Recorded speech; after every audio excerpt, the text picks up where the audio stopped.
বিসমিল্লাহির রহমানির রহিম। উপস্থিত সকলকে জানাচ্ছি আন্তরিক সালাম ও শুভেচ্ছা। আসসালামু আলাইকুম। আমরা প্রতিদিন তোমাদের নিয়ে বসি, কোনো না কোনো বিষয় নিয়ে আমরা আলোচনা করি।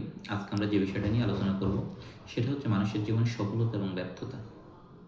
সঠিক সময়ে যদি আমরা সঠিক সিদ্ধান্ত গ্রহণ করতে পারি তাহলে আমরা সহজেই সফলতা সন্ন্যাসীকরণ আহরণ করতে পারি।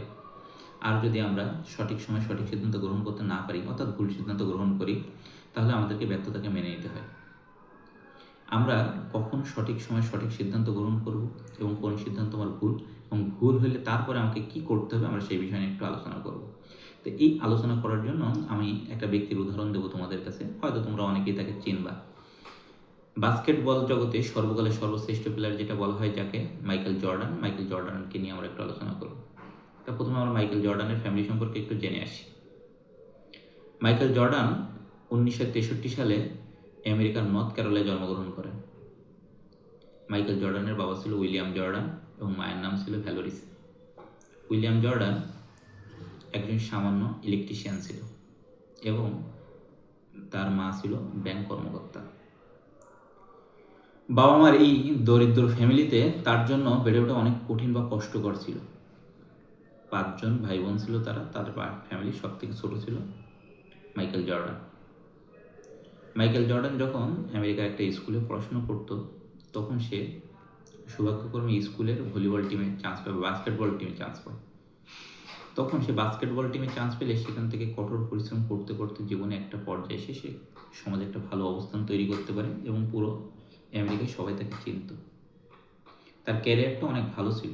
তখন সে NBA, যেটা বাস্কেটবল জগতের সবথেকে বড় লিগ, এখানে সে একটানা 7বার চ্যাম্পিয়ন হয়, 7টা চ্যাম্পিয়নশিপ আছে তার আর কি।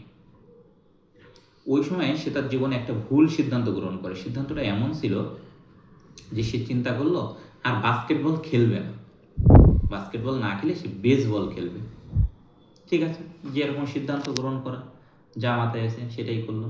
সে চিন্তা করলো আর বাস্কেটবল খেলবে না, তো বাস্কেটবল থেকে সে অবসর ঘোষণা করলো যে আমি আর বাস্কেটবল খেলবো না। তখন সে চলে গেল বেসবল খেলতে। বেসবল খেলতে গিয়ে সে তার ক্যারিয়ার গ্রাফটাকে আর উপরে উঠাতে পারতেছিল না। আমেরিকায় সে ছোটোখাটো ক্লাবগুলোতে খেলতেছিল, মিডিয়াম সাইজে তার ক্যারিয়ারটা মিডিয়ামে ছিল।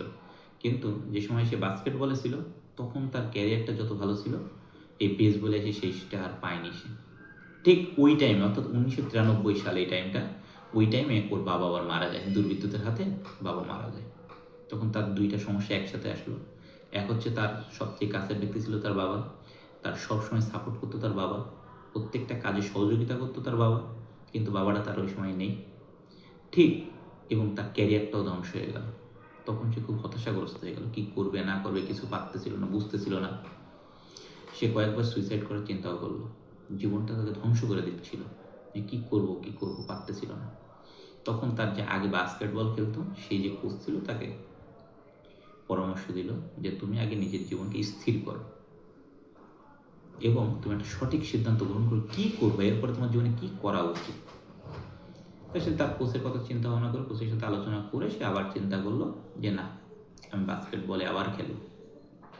তখন 1995 সালে সে তার অবসর ভেঙে আবার বাস্কেটবলে চলে আসলো। এই যে বাস্কেটবলে সে বেসবল থেকে আবার বাস্কেটবলে চলে আসে, এইখানে মাঝখানে একটা 2-3 বছরের গ্যাপ, এই গ্যাপটা তার পূরণ করার জন্য অনেক পরিশ্রম করতে হয়েছে। সারাটা দিন সেই খেলা নিয়ে পড়ে থাকতো। এই পরিশ্রমের ফলে তার কী হয়েছে, 1995 সালে সে যখন আবার বাস্কেটবলে ফিরে আসলো না, পরপর 3টি NBA, যেটা ন্যাশনাল বাস্কেটবল অ্যাসোসিয়েশনের যেটা হয়, এই পরপর 3টে চ্যাম্পিয়নশিপ সে অর্জন করছে। করার পরে 1998 সালে সে আবার অবসরে চলে যায়। আর 1998 সালের পরে আর খেলেনি, বয়স হয়ে গেছে, কিন্তু আনুষ্ঠানিকভাবে 2001 সালে সে অবসর গ্রহণ করে। তো এই তার জীবনী থেকে আমরা দুইটা জিনিস শিখতে পারছি। দুটো জিনিস কি? প্রথম জিনিসটা ছিল তার সিদ্ধান্ত ভুল সিদ্ধান্ত। কখন সে ভুল সিদ্ধান্তটা গ্রহণ করলো, দেখলো তার বাস্কেটবলের ক্যারিয়ারটা সুন্দর ছিল, কিন্তু সে সিদ্ধান্ত হলো না আমি বাস্কেটবল খেলবো না, আমি বেসবল খেলবো। এই সিদ্ধান্ত ছিল তার ভুল সিদ্ধান্ত। এই ভুল সিদ্ধান্ত নেওয়ার পরে তার ক্যারিয়ারটা ধ্বংস হয়ে গেছে। ঠিক ওই টাইমে কী হলো, তার বাবা মারা গেল। তার বাবা মারা গেল। তো বাবা মারা যাওয়ার পরে সে চিন্তা ভাবনা করলে এখন তার ক্যারিয়ারটা ধ্বংস। কিন্তু তারপরে সে যদি সঠিক সিদ্ধান্ত গ্রহণ করতে না পারত, তাহলে কিন্তু সে সর্বকালের সর্বশ্রেষ্ঠ প্লেয়ার হইতে পারত না। আজও মাইকেল জর্ডানকেই বলা হয় বাস্কেটবল জগতে সর্বকালের সর্বশ্রেষ্ঠ প্লেয়ার।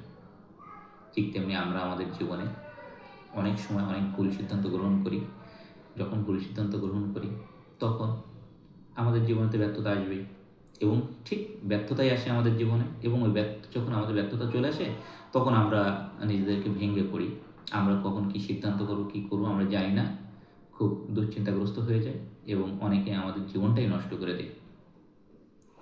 আমাদের জীবনে যখন ব্যর্থতা আসবে তখন আমাদেরকে মনে রাখতে হবে, সংসার সাগরে দুঃখ তরঙ্গের খেলা আসা তার একমাত্র ভেলা। আশা করতে হবে না, আমি একটা জায়গায় গিয়েছিলাম বা যাওয়ার জন্য চেষ্টা করতেছিলাম, হয় আমার জীবন ব্যর্থ হয়েছে, সমস্যা নেই, চেষ্টা করব। তখন তাকে একটা সঠিক সিদ্ধান্ত নিতে হয় এবং পরিশ্রম করতে হয়।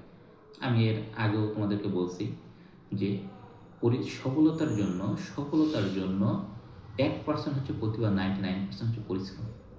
তুমি যদি পরিশ্রম করতে পারো তাহলে তোমার জীবনে সফলতা আসবে, এবং তোমার জীবনে যতই ব্যর্থতা আসুক তখন তুমি নিজেকে স্থির করবা এবং স্থির করে একটা সঠিক সিদ্ধান্ত নেবা, দেখবে তুমি আবার ঘুরে দাঁড়াতে পারবে এবং জীবনটা সুন্দর হবে। তাই আমরা যে স্টুডেন্ট লাইফে আমরা আমাদের জীবন অনেকটা ধ্বংস করে ফেলাই, আজও তোমাদের অনেকের অনেক অবস্থা খারাপ। তোমরা তোমাদের জীবনে সঠিক সিদ্ধান্ত নাও এবং পরিশ্রম করতে থাকো, পড়াশোনা করো। আমরা তো আছি সবাই, যতটুকু হেল্প করা যায় করবো, দেখবো তোমাদের জীবনটা অনেক সুন্দর হবে। ঠিক আছে, ওকে, থ্যাংক ইউ।